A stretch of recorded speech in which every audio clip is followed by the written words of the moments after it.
आज हम क्लास 12 के हिंदी बुक आरोह भाग 2 का चैप्टर 2 का क्वेश्चन आंसर करेंगे।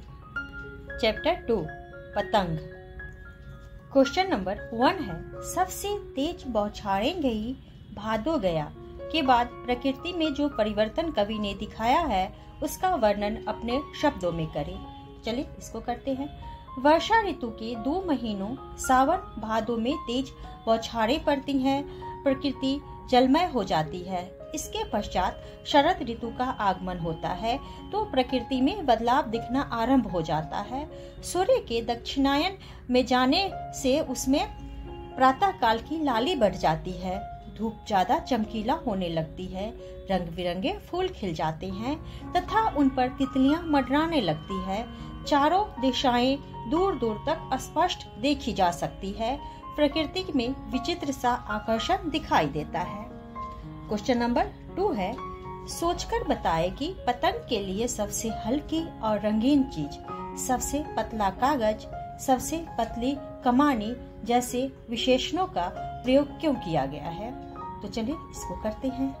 इस कविता के माध्यम से कवि ने बच्चों के खिले चेहरों, उनकी कोमल भावनाओं, चंचलताओं तथा प्रतिस्पर्धाओं को चित्रित किया है। इसके लिए उसमें रंग बिरंगी पतंगों को जरिया बनाया है। पतंगों के लिए प्रयुक्त विशेषण हल्के, रंगीन, पतला आदि असल में बच्चों के कोमल, निश्चल, मासूम, उल्लासित हृदयों के लिए हुआ है। कवि कहना चाहता है कि बच्चों का निश्चल मन की नई ऊंचाइयों को छू सकता है। मन पतंग की भांति जितना हल्का होगा उतना ही वह ऊपर उठ सकेगा। अब है क्वेश्चन नंबर 3। इसका है, बिंब स्पष्ट करें। सबसे तेज बौछारें गईं भादो गया, सवेरा हुआ खरगोश की आंखों जैसा लाल सवेरा। शरद आया फूलों को पार करते हुए, अपनी नई चमकीली साइकिल तेज चलाते हुए, घंटी बजाते हुए जोर जोर से, चमकीले इशारों से बुलाते हुए और आकाश को इतना मुलायम बनाते हुए कि पतंग ऊपर उठ सके। तो चलिए इसको करते हैं। आलोक धनवाकृत पतंग एक बिंब प्रधान रचना है। कवि ने शरद ऋतु के प्रारंभ का सूक्ष्मता से चित्रण कर चाक्षुष बिंब का सुंदर निर्वाह किया है। वर्षा ऋतु की बौछारों और भादो के जाने, शरद की आने, शरद द्वारा पुल पार करने, तेज साइकिल चलाने, जोर जोर से घंटी बजाने में गतिशीलता के बिंब का सुंदर चित्रण है। कवि की चित्रात्मक शैली अत्यधिक हृदयग्राही बन पड़ी है। आकाश को मुलायम बनाने के स्पर्श बिंब की योजना सजीव बन पड़ी है। तेज बौछारें, सवेरा हुआ खरगोश की आंखों जैसा लाल सवेरा, पतंग ऊपर उठ सकी, फूलों को पार करते हुए दृश्य बिंब है। क्वेश्चन नंबर 4 है, जन्म से ही वे अपने साथ लाते हैं कपास। कपास के बारे में सोचे कि कपास से बच्चों का क्या संबंध बन सकता है। तो चलिए इसको करते हैं। कवि बच्चों की कोमलता को कपास के प्रतीक द्वारा व्यक्त कर रहा है। जिस तरह कपास नरम तथा हल्की होती है, उसी तरह बच्चे जन्म के समय बिल्कुल स्वच्छ, कोमल, नरम तथा मासूम होते हैं। उनका मन साफ तथा हल्के भाव से निर्मित होता है। या हम एक संबंध यह भी कह सकते हैं कि शिशु के जन्म के उपरांत उसे सबसे पहले घुटी रुई कपास द्वारा ही दी जाती है, मतलब उसे पहला बूंद रुई के द्वारा ही दिया जाता है। अतः कवि ने कपास की नाजुकता के कारण बच्चे से इसका संबंध जोड़ा है। क्वेश्चन नंबर 5 है, पतंगों के साथ साथ वे भी उड़ रहे हैं, बच्चों का उड़ान से कैसा संबंध बनता है। तो चलिए इसको करते हैं। बच्चे पतंग उड़ाते वक्त पूर्ण स्वच्छ मन से उसमें मस्त रहते हैं और छत की ओर पर उनकी डोर के सहारे अपने शरीर का संतुलन बनाए रखते हैं। जिस तरह पतंग आसमान की ऊंचाइयों की हदों को उड़कर छूना चाहती है, उसी तरह बाल मन भी ऊंचाइयों को छूना चाहता है और उनके पार जाना चाहता है। पतंग की उड़ान उनके लिए रंग बिरंगे सपने के बराबर है, जिसमें वे चंचल मन खो जाना चाहते हैं। अतः कवि ने पतंग के साथ साथ बच्चों को उड़ने की बात कही है। अब है क्वेश्चन नंबर 6, निम्नलिखित पंक्तियों को पढ़कर प्रश्नों का उत्तर दीजिए। तो चलिए इसको करते हैं। छतों को भी नरम बनाते हुए, दिशाओं को मृदंग की तरह बजाते हुए। तो इसका भाव है, उपयुक्त पंक्तियों का भाव यह है कि बच्चे जिन छतों पर चढ़कर पतंग उड़ाते हैं वे सख्त होती हैं, परंतु बच्चे उन पर इस तरह घूमते हैं मानो छत सख्त न होकर नरम हो। कठोर छत भी उन्हें रोक पाने में सफल नहीं होती है। पतंगबाजी करते हुए बच्चे एक दूसरे से प्रतिस्पर्धा करते हैं और इसी में जोर जोर से किलकारियां मारते हैं। बच्चों के चिल्लाने की गूंज ही मृदंग का आभास देती है। ख है, अगर वे कभी गिरते हैं छतों के खतरनाक किनारों से और बच जाते हैं तब तो और भी निडर होकर सुनहले सूरज के सामने आते हैं। चलिए इसको करते हैं। इसका भाव है, प्रस्तुत पंक्तियों का भाव यह है कि बच्चे पतंगबाजी में इतने लीन हो जाते हैं कि उन्हें छतों के किनारों का भी ख्याल नहीं रहता और वे छतों से गिर पड़ते हैं, लेकिन इस पर भी वे नहीं रुकते। बच्चे दुगुने जोश में फिर से पतंगबाजी करने लगते हैं। कवि के कहने का भाव यह है कि अंधेरे के पश्चात उजाले का आगमन अवश्यंभावी है, अतः हमें आशावादी बनना चाहिए।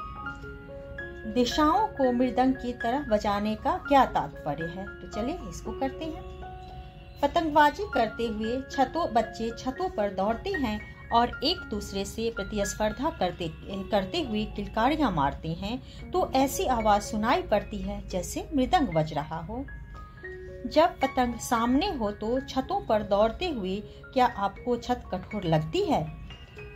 जब पतंग सामने हो तो छतों पर दौड़ते हुए हमें छत की कठोरता अनुभव नहीं होती, क्योंकि उस वक्त हमारा ध्यान पूर्णतः पतंग को समर्पित होता है।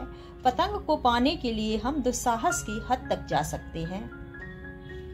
अब है, खतरनाक परिस्थितियों का सामना करने के बाद आप दुनिया की चुनौतियों के सामने स्वयं को कैसा महसूस करते हैं? तो चलिए इसको करते हैं। पतंगबाजी करते हुए हम खतरनाक स्थितियों का सामना करते हैं। मरते मरते बच जाने पर हम अधिक निडर हो जाते हैं और जीवन की चुनौतियों को सहजता से लेते हैं और जीवन को ज्यादा आनंदमय तरीके से जीते हैं। अब है, कविता के आसपास। आसमान में रंग बिरंगी पतंगों को देखकर आपके मन में कैसे ख्याल आते हैं? लिखिए। चलिए इसको करते हैं। आसमान में रंग बिरंगी पतंगों को देखकर हमारा मन भी ऊंची ऊंची उड़ानें भरने को करता है। छोटी सी पतली पतंगे यदि आसमान की ऊंचाई को छू सकती है तो हम किस लिए बड़ी बड़ी उपलब्धियों को पाने के लिए प्रयत्नशील नहीं होते? यह सोचकर हमारे मन में लगातार कर्मशील रहने एवं रंगीन सपने लेने की इच्छाएं पैदा होती है। अब है इसका क्वेश्चन नंबर 2। रोमांचित शरीर का संगीत का जीवन के लय से क्या संबंध है? तो चलिए इसको करते हैं। रोमांचित शरीर का संगीत अर्थात संगीत शरीर को रोमांचित कर देता है। शरीर भी प्रसन्न होकर संगीतमय हो जाता है। यह संगीत जीवन में लय उत्पन्न करता है। जीवन में चेतना शक्ति का विकास संगीत के माध्यम से मुमकिन है। जहाँ संगीत जीवन में आनंद प्रदान करता है, वहीं जीवन संबंधी सूझबूझ की प्रेरणा भी संगीत की ही देन है। अब है क्वेश्चन नंबर 3। महज एक धागे के सहारे पतंगों की धड़कती ऊंचाइयां उन्हें कैसे थाम लेती हैं? चर्चा करें। चलिए इसको करते हैं। महज एक धागे के सहारे पतंगों की धड़कती ऊंचाइयां उन्हें बच्चों को थाम लेती हैं। जैसे जैसे बच्चों के हाथ में थमी पतंगे आसमान की ऊंचाइयों को छूती हैं, वैसे वैसे बाल सुलभ कल्पनाएं भी लगातार ऊंचाइयों की ओर बढ़ती जाती हैं। बच्चे का बाल सुलभ कोमल मन दूसरे बच्चे की पतंग को काटकर खुशी से झूम उठता है, किलकारियां मारता है तथा सीटियां बजाता है। इसी तरह जब बच्चे की कोई इच्छा पूर्ण होती है तब भी वह प्रसन्नता से नाच उठता है। अब है आपकी कविता से। तो इसमें क्वेश्चन है, आपके जीवन में शरद ऋतु क्या मायने रखती है? तो चलिए इसको करते हैं। हमारे जीवन में शरद ऋतु का अत्यधिक महत्व है। वर्षा ऋतु के उपरांत शरद ऋतु का आगमन हमें उत्साहित तथा रोमांचित कर देता है। शरद ऋतु में यद्यपि हम ठिठुरते हैं, लेकिन हमारी कार्य क्षमता में बढ़ोतरी होती है। गर्म वस्त्रों से में गर्मी का एहसास कर पौष्टिक आहारों से अपना पोषण करते हैं। इसी ऋतु में विभिन्न प्रकार के खाद्य फल सब्जियां हमारे मन को भाती हैं। शरद ऋतु में मनाए जाने वाले क्रिसमस, लोहड़ी तथा मकर संक्रांति के पर्व हमें आनंदित करते हैं। धीरे धीरे वसंत ऋतु का आगमन होने लगता है। धान की फसल का रोपना किसानों को खेतों की तरफ मोड़ देता है। ग्रामीण स्त्रियां, पुरुष, वृद्ध तथा बच्चे अपने अपने खेतों में धान की फसलें रोपने में मस्त हो जाते हैं। चारों तरफ खेतों में काम करते हुए कृषकों को देखकर मन खुशी से भर जाता है। दिसंबर से सर्दी का आगमन जहां मन को प्रसन्नता प्रदान करता है, वहीं फरवरी के बाद गर्मी का आना मन में एक चुभन सी उत्पन्न कर देता है।